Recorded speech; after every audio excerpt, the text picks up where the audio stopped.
Donc, pour les profils de personnalité, premièrement, ce que je fais, c'est que je regarde la synthèse de 3 pages. Pourquoi? Parce que ça me donne une vue d'ensemble du profil de personnalité de la personne. En premier lieu, ce que je reçois, c'est l'immeuble de la personne. Donc, c'est toute la structure de personnalité de la personne.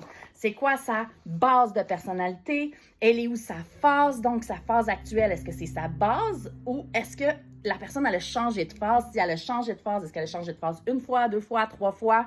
Donc, ça me donne beaucoup de renseignements déjà pour commencer. Ensuite, ce que je regarde, c'est dans quel ordre ils sont les personnalités dans cette personne-là. Parce qu'on a les 6 types de personnalités en nous, mais à un pourcentage différent.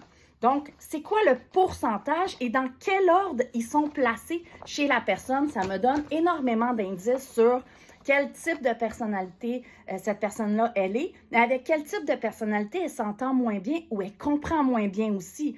Quelles ressources elle a naturellement chez elle, quelles ressources elle a développées au courant de sa vie et quelles ressources sont plus difficiles ou sont encore à développer dans sa vie. Donc, tout ça, c'est des informations que je reçois déjà juste en regardant le dessin de l'immeuble. Ensuite, je regarde en bas ici et ça ici, ce que ça me donne, c'est les stress de la personne. Quand la personne, elle va pas bien, on a 3 niveaux de stress. Donc, le premier niveau de stress, c'est quoi son premier niveau de stress à cette personne-là? Son deuxième niveau, premier niveau de stress, c'est les signaux d'alarme. Ça va pas, j'ai des petits signaux d'alarme, la petite lumière dans le dashboard là, de notre voiture, la petite lumière qui dit « Hey, il y a quelque chose qui fonctionne pas ». Après ça, le deuxième niveau de stress, ça, c'est les mécanismes de défense. Donc ça, c'est pas juste la lumière, c'est le bruit qui vient avec. Fait que tous les mécanismes de défense, les masques qu'on utilise quand on va encore moins bien.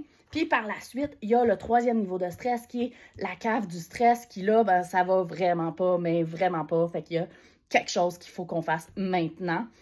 Donc, on met des choses en place par rapport à ça, mais avant tout, il faut que je sache c'est quoi tes stress, c'est quoi tes patterns à toi, c'est quoi tes tendances à toi quand que ça va pas du tout, puis quand que ça va vraiment, vraiment pas. Fait que ça, c'est la première page, qu'est-ce que je retrouve là-dedans majoritairement.